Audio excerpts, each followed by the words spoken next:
சரண் Krishna YouTube சேனலுக்கு உங்களை அன்புடன் வரவேற்கின்றேன். மார்கழி முழுவதும் குலதெய்வத்திற்கு இந்த ஒரு தீபம் ஏற்ற மறக்காதீர்கள். அது என்ன தீபம், எப்படி ஏற்றணும் அப்படிங்கிறத பற்றி தான் இந்த வீடியோவில் தெளிவாக பார்க்க போகிறோம். நம்ம சேனலில் உள்ள வீடியோவை ஃபஸ்ட் டைம் நீங்கள் பார்க்குறீங்க அப்படின்னா மறக்காமல் நம்ம சேனலை சப்ஸ்கிரைப் பண்ணி வச்சுக்கோங்க. நம்ம சேனலில் தொடர்ந்து குலதெய்வ பதிவுகள், ஆன்மீக தகவல்கள் வந்து கொண்டே இருக்கும். வாங்க வீடியோக்குள்ளே போகலாம். கெட்டது விலக நமக்கு தேவையானது கிடைக்கக்கூடிய அற்புதமான காலம் இந்த மார்கழி மாத காலம். இந்த காலத்தில் நமக்கு என்ன தேவையோ அதை நம்ம கடவுள்கிட்ட கேட்கணும். அப்படி கேட்கும்போது முதல்ல நம்ம குலதெய்வத்தை வேண்டிய பிறகு இஷ்ட தெய்வத்தை வேண்டும் போது சீக்கிரமாகவே அந்த வேண்டுதல் விரைவில் நிறைவேறும். அவ்வளவு அற்புதமான காலம்தான் இந்த மார்கழி மாதம்.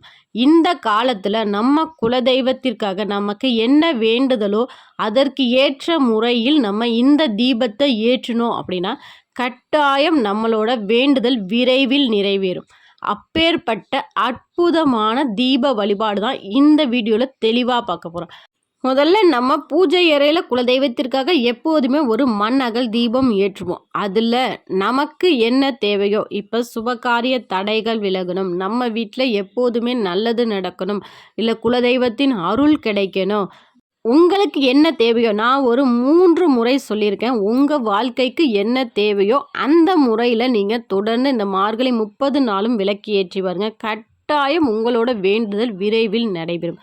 முதல் முறை குலதெய்வத்திற்கு விளக்கு ஏற்றும் போது எப்போதுமே விளக்கை நம்ம கீழே வைக்க மாட்டோம். ஒரு தட்டோ இல்லை ஒரு மனையோ வைத்து தான் வைப்போம். அப்படி வைக்கும்போது அந்த தட்டில் சஷ்டி சிம்பிள் போடணும். சஷ்டி சிம்பிள், நட்பவி சிம்பிள் அப்படின்னு சொல்லுவோம். அந்த சிம்பிளை மஞ்சளில் வரைந்து அதற்கு குங்கும பொட்டு வைத்து நாம் அதன் மேலே குலதெய்வ விளக்கு ஏற்றும் போது நம்ம வீட்டில் எப்போதுமே சந்தோஷம் நிலைச்சிருக்கும். என்னங்க வீடுனா சந்தோஷமாக தானேங்க இருக்கும், இதுக்கெல்லாமா தனியாக விளக்கு ஏற்றுவாங்க அப்படின்னு நீங்கள் கேட்கலாம். ஒரு சில வீடுகளில் எப்போதுமே சண்டை சச்சரவுன்னு இருக்கும். அந்த மாதிரி சண்டை சச்சரவு இருந்துக்கிட்டே இருக்குது, ஏதாவது ஒரு மனஸ்தாபம் வந்துக்கிட்டே இருக்குது அப்படிங்கிறவங்க இந்த முறையில் குலதெய்வ விளக்கு ஏற்றி பாருங்கள். கண்டிப்பாக உங்கள் வீடே மகிழ்ச்சிகரமாக இருக்கும்.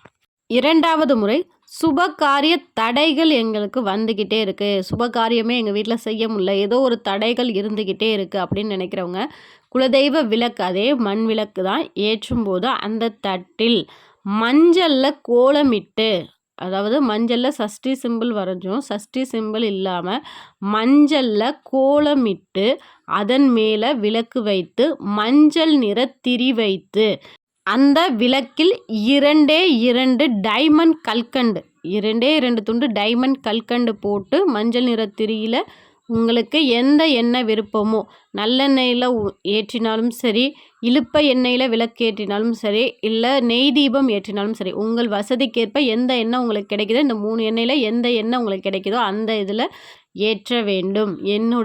எங்கள் வீட்டில் சுபகாரிய தடைகள் விலக வேண்டும் அப்படின்னு மார்கழி 30 நாளும் தொடர்ந்து விளக்கு ஏற்றி பாருங்கள். கண்டிப்பாக மார்கழி முடிந்த தை மாதத்தில் உங்களோட சுபகாரிய தடைகள் அனைத்தும் விலகி சுபகாரியங்கள் அடுத்தடுத்து வரிசையாக நடைபெற்று கொண்டே இருக்கும்.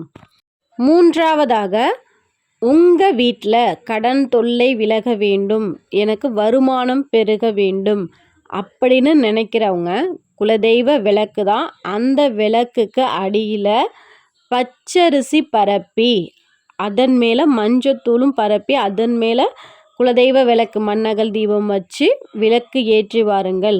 பச்சரிசி அன்னபூர்ணி அம்மனின் ஆசீர்வாதம், மஞ்சள் லக்ஷ்மி தாயாரின் ஆசீர்வாதம், 2 பேரோட ஆசீர்வாதத்தோட நம்ம குலதெய்வ விளக்கு ஏற்றும் போது உங்கள் வீட்டில் வருமானமும் அதிகரிக்கும், செல்வ நிலையும் உயரும். அப்போ ஆட்டோமேட்டிக்காக உங்களோட கடனும் தீரும்.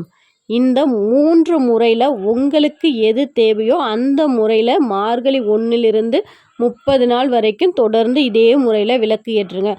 இப்போ ஒரு சிலர் கேட்கலாம், மார்கழி 30 நாளும் எங்களால் ஏற்ற முடியாது, ஏன்னா பெண்களுக்கே உரிய பிரச்சனை, மாதவிடாய் கால பிரச்சனை வரும், இந்த நாட்களில் நாங்கள் என்ன பண்ணுறது அப்படின்னு. அந்த நேரத்தில் உங்கள் வீட்டில் யாராவது இருந்தால் தாராளமாக விளக்கு ஏற்ற சொல்லுங்கள். அப்படி யாருமே இல்லைன்னா மாதவிடாய் காலம் முடிந்த பிறகு நீங்கள் தொடர்ந்து விளக்கு ஏற்றலாம். இதனால் நம்ம தெய்வம், நம்ம குலதெய்வம் உங்களை பற்றி அந்த குலதெய்வத்திற்கு நல்லாவே தெரியும். ஆனால் அந்த மாதவிடாய் காலத்துலேயும் உங்களோட வேண்டுதல் ஒரே நினைவு தான் இருக்கும். எனக்கு கடன் தொல்லை தீரணும்னா என்னோட கடன் தீரணும் அப்படின்னு அந்த 4 to 6 அந்த மணிக்கு எந்திரிச்சிருங்க. எந்திரிச்சு வாசலில் கோலம்லாம் போட்டு வாசலில் தீபம் வச்சு உங்கள் குலதெய்வத்தை மனதிலேயே வேண்டிக்கோங்க. எனக்கு இந்த விஷயம் நடக்கணும், என் வாழ்க்கையில் இந்த விஷயம் தொடர்ந்து எனக்கு நடந்து கொண்டே இருக்கணும். உங்கள் குலதெய்வத்தை நீங்கள் தொடர்ந்து வேண்டிக் கொண்டே இருக்கும்போது குலதெய்வத்திடம் கேட்க கேட்க கட்டாயம் வரங்கள் அனைத்தும் கிடைக்கும். குலதெய்வத்தை வேண்டிய பிறகு இஷ்ட தெய்வத்தை வேண்டும் போது உங்கள் வரன்கள் சீக்கிரமாகவே உங்களுக்கு கிடைக்கும். குலதெய்வத்தை நம்பினோர் ஒருபோதும் குலதெய்வம் எப்போதுமே கைவிடவே விடாது. உங்கள் மாதவிடாய் காலம் முடிந்த பிறகு எப்போதும் போல் உங்கள் பூஜை அறையில் உங்கள் குலதெய்வ விளக்கை நீங்கள் தொடர்ந்து ஏற்றி வாருங்க. ஒரு சிலருக்கு அந்த அரிசி நம்ம போட்டிருந்தோம், அரிசி வச்சு அதன் மேலே விளக்கு ஏற்றும் போது அந்த அரிசியை வாரத்தில் ஒரு நாள் அந்த அரிசியை மாற்றிடுங்க. அந்த அரிசியை நம்ம சாப்பாடுக்கு பயன்படுத்திக்கலாம். ஒரு வெள்ளிக்கிழமை நீங்கள் மாற்றுறீங்க, வியாழக்கிழமை நீங்கள் விளக்கு சுத்தம் பண்ணுறீங்கன்னா வியாழக்கிழமை அந்த அரிசியை எடுத்துட்டு அந்த அரிசியை நம்ம சாப்பாடுக்கு பயன்படுத்திட்டு வெள்ளிக்கிழமை புது அரிசி போட்டு விளக்கு ஏற்றுங்க. இது போல் தொடர்ந்து செய்யுங்க. டைமண்ட் கல்கண்டும் அதே போல் தான்.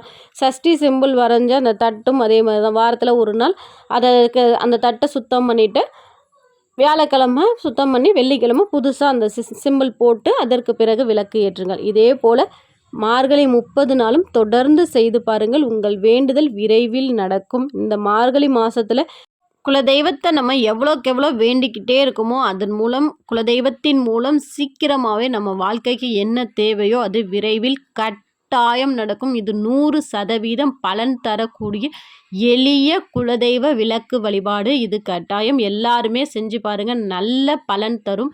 இந்த வீடியோ உங்களுக்கு பயனுள்ளதாக இருக்கும் என்ற நம்பிக்கையில் மற்றொரு வீடியோவில் சந்திக்கிறேன். இந்த வீடியோ உங்களுக்கு பிடிச்சிருந்தால் லைக் பண்ணுங்கள், ஷேர் பண்ணுங்கள், மறக்காமல் சப்ஸ்கிரைப் பண்ணுங்கள். சரண் கிருஷ்ணா யூடியூப் சேனல். நன்றி, வணக்கம்.